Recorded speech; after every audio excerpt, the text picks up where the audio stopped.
श्री गणेशाय नमः। श्री जानकी वल्लभो विजयते। श्री रामचरितमानस प्रारंभ करते हैं। जय सिया राम। श्री रामचरितमानस के प्रथम सोपान बालकांड में 20वां खंड प्रारंभ करते हैं। नगर की सुंदरता का वर्णन करते नहीं बनता। मन जहाँ जाता है वहीं लुभा जाता रम जाता है। सुंदर बाजार है, मणियों से बने हुए विचित्र छज्जे हैं, मानो ब्रह्मा ने उन्हें अपने हाथों से बनाया है। कुबेर के समान श्रेष्ठ धनी व्यापारी सब प्रकार की अनेक वस्तुएं लेकर दुकानों में बैठे हैं। सुंदर चौराहे और सुहावनी गलियां सदा सुगंध से सींची रहती है। सबके घर मंगलमय हैं और उन पर चित्र कढ़े हुए हैं, जिन्हें मानो कामदेव रूपी चित्रकार ने अंकित किया है। नगर के सभी स्त्री पुरुष सुंदर, पवित्र, साधु स्वभाव वाले, धर्मात्मा, ज्ञानी और गुणवान हैं। जहाँ जनक जी का अत्यंत अनुपम सुंदर निवास स्थान महल है, वहाँ के विलास ऐश्वर्य को देखकर देवता भी थकित स्तंभित हो जाते हैं। मनुष्यों की तो बात ही क्या। कोट राजमहल के परकोटे को देखकर चित्त चकित हो जाता है।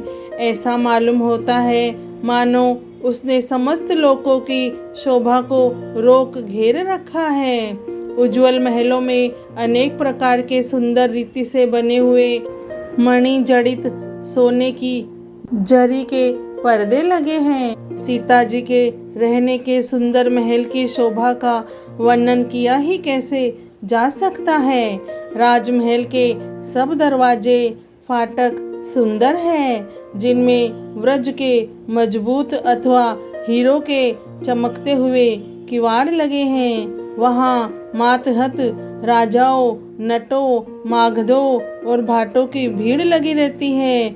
घोड़ों और हाथियों के लिए बहुत बड़ी बड़ी घुड़शालें और गजशालाएं, फील खाने बनी हुई है, जो सब समय घोड़े, हाथी और रथों से भरी रहती है।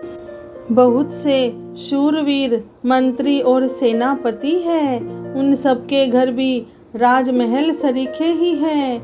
नगर के बाहर तालाब और नदी के निकट जहाँ तहाँ बहुत से राजा लोग उतरे हुए डेरा डाले हुए हैं। वहीं आमों का एक अनुपम बाग देखकर जहाँ सब प्रकार के सुभीते थे और जो सब तरह से सुहावना था, विश्वामित्र जी ने कहा, हे सुजान रघुवीर, मेरा मन कहता है कि यहीं रहा जाए। कृपा के धाम श्री रामचंद्र जी बहुत अच्छा स्वामिन कहकर वही मुनियों के समूह के साथ ठहर गए। मिथिलापति जनक जी ने जब यह समाचार पाया कि महामुनि विश्वामित्र आए हैं, तब उन्होंने पवित्र हृदय के ईमानदार स्वामी भक्त मंत्री, बहुत से योद्धा, श्रेष्ठ ब्राह्मण, गुरु शतानंद जी और अपनी जाति के श्रेष्ठ लोगों को साथ लिया और इस प्रकार प्रसन्नता के साथ राजा मुनियों के स्वामी विश्वामित्र जी से मिलने चले। राजा ने मुनि के चरणों पर मस्तक रखकर प्रणाम किया। मुनियों के स्वामी विश्वामित्र जी ने प्रसन्न होकर आशीर्वाद दिया। फिर सारी ब्राह्मण मंडली को आदर सहित प्रणाम किया और अपना बड़ा भाग्य जानकर राजा आनंदित हुए। बार बार कुशल प्रश्न करके विश्वामित्र जी ने राजा को बिठाया। उसी समय दोनों भाई आ पहुँचे जो फुलवाड़ी देखने गए थे। सुकुमार किशोर अवस्था वाले श्याम और गौर वर्ण के दोनों कुमार, नेत्रों को सुख देने वाले और सारे विश्व के चित्त को चुराने वाले हैं। जब रघुनाथ जी आए तब सभी उनके रूप एवं तेज से प्रभावित होकर उठ खड़े हो गए। विश्वामित्र जी ने उनको अपने पास बैठा लिया। दोनों भाइयों को देखकर सभी सुखी हुए। सबके नेत्रों में जल भर आया। आनंद और प्रेम के आंसू उमड़ पड़े। और शरीर रोमांचित हो उठे। राम जी की मधुर मनोहर मूर्ति को देखकर विदेह जनक विशेष रूप से विदेह देह की सुध बुध से रहित हो गए। मन को प्रेम में मग्न जान राजा जनक ने विवेक का आश्रय लेकर धीरज धारण किया और मुनि के चरणों में सिर नवाकर गदगद प्रेम भरी गंभीर वाणी से कहा, हे नाथ, कहिए ये दोनों सुंदर बालक मुनि कुल के आभूषण हैं या किसी राजवंश के पालक, अथवा जिसका वेदों ने नेति कहकर गान किया है, कहीं वह ब्रह्म तो युगल रूप धरकर नहीं आया है। मेरा मन जो स्वभाव से ही वैराग्य रूप बना हुआ है, इन्हें देखकर इस तरह मुग्ध हो रहा है जैसे चंद्रमा को देखकर चकोर। हे प्रभु, इसलिए मैं आपसे सत्य निश्चल भाव से पूछता हूँ, हे नाथ, बताइए, छिपाव न कीजिए। इनको देखते ही अत्यंत प्रेम के वश होकर मेरे मन ने जबरदस्ती ब्रह्म सुख को त्याग दिया है। मुनि ने हंसकर कहा, हे राजन, आपने ठीक यथार्थ ही कहा। आपका वचन मिथ्या नहीं हो सकता। जगत में जहाँ तक जितने भी प्राणी हैं, ये सभी को प्रिय है। मुनि की रहस्य भरी वाणी सुनकर श्री राम जी मन ही मन मुस्कुराते हैं, हंसकर मानो संकेत करते हैं कि रहस्य खोलिए नहीं।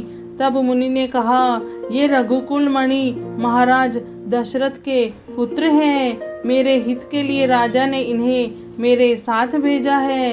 ये राम है और लक्ष्मण दोनों श्रेष्ठ भाई रूप शील और बल के धाम हैं। सारा जगत इस बात का साक्षी है कि इन्होंने युद्ध में असुरों को जीतकर मेरे यज्ञ की रक्षा की है। राजा ने कहा, हे मुनि, आपके चरणों के दर्शन कर मैं अपना पुण्य प्रभाव कह नहीं सकता। ये सुंदर श्याम और गौर वर्ण के दोनों भाई आनंद को भी आनंद देने वाले हैं। इनकी आपस की प्रीति बड़ी पवित्र और सुहावनी है। वह मन को बहुत भाती है, पर वाणी से कही नहीं जा सकती। विदेह जनक जी आनंदित होकर कहते हैं, हे नाथ, सुनिए, ब्रह्म और जीव की तरह इनमें स्वाभाविक प्रेम है। राजा बार बार प्रभु को देखते हैं, दृष्टि वहाँ से हटाना ही नहीं चाहती। प्रेम से शरीर पुलकित हो रहा है और हृदय में बड़ा उत्साह है। फिर मुनि की प्रशंसा करके उनके चरणों में सिर नवाकर राजा उन्हें नगर में लिवा चले। एक सुंदर महल जो सब समय सभी ऋतुओं में सुखदायक था, वहाँ राजा ने उन्हें ले जाकर ठहराया।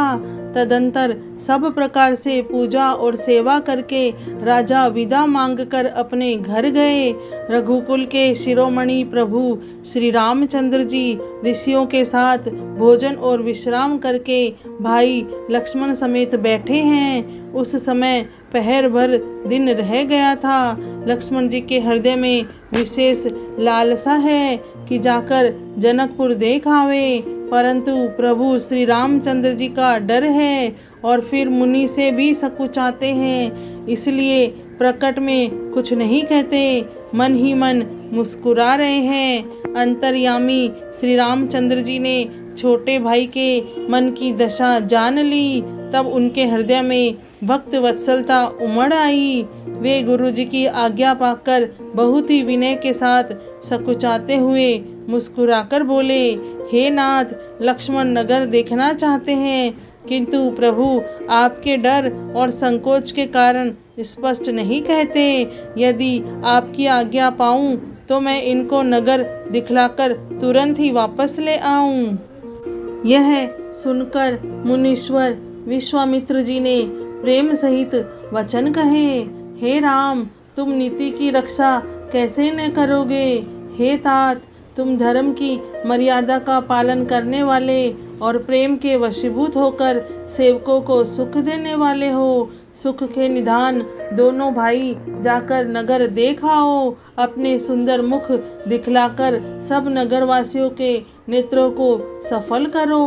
सब लोगों के नेत्रों को सुख देने वाले दोनों भाई मुनि के चरण कमलों की वंदना करके चले।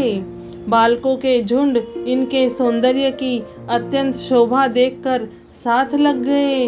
उनके नेत्र और मन इनकी माधुरी पर लुभा गए।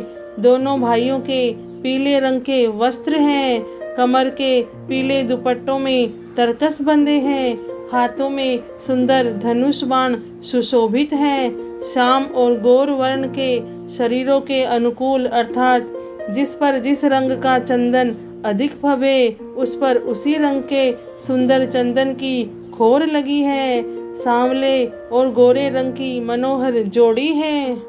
सिंह के समान पुष्ट गर्दन, गले का पिछला भाग है, विशाल भुजाएं हैं, चौड़ी छाती पर अत्यंत सुंदर गजमुक्ता की माला है, सुंदर लाल कमल के समान नेत्र है, तीनों तापों से छुड़ाने वाला चंद्रमा के समान मुख है, कानों में सोने के कर्ण फूल अत्यंत शोभा दे रहे हैं और देखते ही देखते देखने वाले के चित्त को मानो चुरा लेते हैं। उनकी चितवन दृष्टि बड़ी मनोहर है और भौएं तिरछी एवं सुंदर है। माथे पर तिलक की रेखाएं ऐसी सुंदर हैं मानो मूर्तिमती शोभा पर मुहर लगा दी गई है। सिर पर सुंदर चौकोनी टोपियां दिए हैं, काले और घुंघराले बाल हैं। दोनों भाई नख से लेकर शिखा तक, एड़ी से चोटी तक सुंदर हैं और सारी शोभा जहाँ जैसी चाहिए वैसी ही है। जब पुरवासियों ने यह समाचार पाया कि दोनों राजकुमार नगर देखने के लिए आए हैं तब वे सब घर बार और सब काम काज छोड़कर ऐसे दौड़े मानो दरिद्री धन का खजाना लूटने दौड़े हो। स्वभाव से ही सुंदर दोनों भाइयों को देखकर वे लोग नेत्रों का फल पाकर सुखी हो रहे हैं। युवती स्त्रियां घर के झरोकों से लगी हुई प्रेम सहित श्री रामचंद्र जी के रूप को देख रही है। वे आपस में बड़े प्रेम से बातें कर रही हैं। हे सखी, इन्होंने करोड़ों कामदेवों की छवि को जीत लिया है। देवता, मनुष्य, असुर, नाग और मुनियों में ऐसी शोभा तो कहीं सुनने में भी नहीं आती। भगवान विष्णु के 4 भुजाएं हैं, ब्रह्मा जी के 4 मुख हैं, शिव जी का विकट भयानक वेश है और उनके 5 मुंह हैं। हे सखी, दूसरा देवता भी कोई ऐसा नहीं है जिसके साथ इस छवि की उपमा दी जाए। इनकी किशोर अवस्था है। ये सुंदरता के घर सांवले और गोरे रंग के तथा सुख के धाम हैं। इनके अंग अंग पर करोड़ों अरबों कामदेवों को निछावर कर देना चाहिए। हे सखी, भला कहो तो ऐसा कौन शरीरधारी होगा जो इस रूप को देखकर मोहित न हो जाए। अर्थात यह रूप जड़ चेतन सबको मोहित करने वाला है। तब कोई दूसरी सखी प्रेम सहित कोमल वाणी से बोली, हे सयानी, मैंने जो सुना है उसे सुनो। ये दोनों राजकुमार महाराज दशरथ जी के पुत्र हैं। बाल राजहंसों का सा सुंदर जोड़ा है।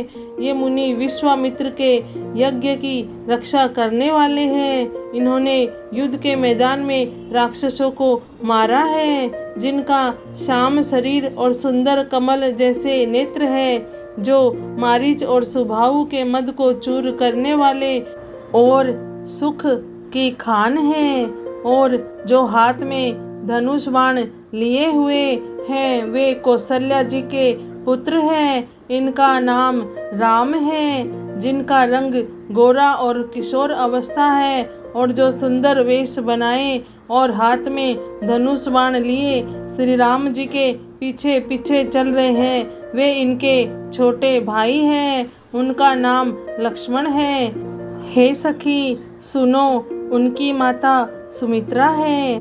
दोनों भाई ब्राह्मण विश्वामित्र का काम करके और रास्ते में मुनि गौतम की स्त्री अहिल्या का उद्धार करके यहाँ धनुष यज्ञ देखने आए हैं। यह सुनकर सब स्त्रियां प्रसन्न हुई।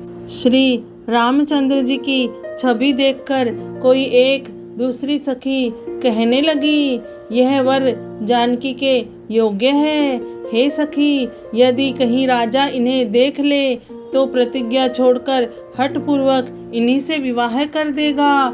किसी ने कहा, राजा ने इन्हें पहचान लिया है और मुनि के सहित इनका आदर पूर्वक सम्मान किया है, परंतु हे सखी, राजा अपना प्रण नहीं छोड़ता।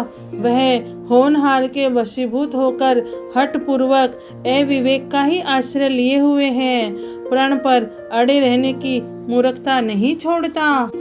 कोई कहती है, यदि विधाता भले हैं और सुना जाता है कि वे सबको उचित फल देते हैं, तो जानकी को यही वर मिलेगा। हे सखी, इसमें संदेह नहीं है। जो देव योग से ऐसा संयोग बन जाए तो हम सब लोग कृतार्थ हो जाएं। हे सखी, मेरे तो इसी से इतनी अधिक आतुरता हो रही है कि इसी नाते कभी ये यहाँ आवेंगे, नहीं तो विवाह न हुआ तो हे सखी सुनो, हमको इनके दर्शन दुर्लभ है। यह संयोग तभी हो सकता है जब हमारे पूर्व जन्मों के बहुत पुण्य हो। दूसरी ने कहा, हे सखी, तुमने बहुत अच्छा कहा, इस विवाह से सभी का परम हित है। किसी ने कहा, शंकर जी का धनुष कठोर है और ये सांवले राजकुमार कोमल शरीर के बालक हैं। हे सयानी, सब असमंजस ही है। यह सुनकर दूसरी सखी कोमल वाणी से कहने लगी, हे सखी, इनके संबंध में कोई कोई ऐसा कहते हैं कि ये देखने में तो छोटे हैं, पर इनका प्रभाव बहुत बड़ा है। जिनके चरण कमलों की धूलि का स्पर्श पाकर अहिल्या तर गई, जिसने बड़ा भारी पाप किया था, वे क्या शिवजी का धनुष बिना तोड़े रहेंगे? इस विश्वास को भूलकर भी नहीं छोड़ना चाहिए। जिस ब्रह्मा ने सीता को संवार कर बड़ी चतुराई से रचा है, उसी ने विचार कर सांवला वर भी रच रखा है।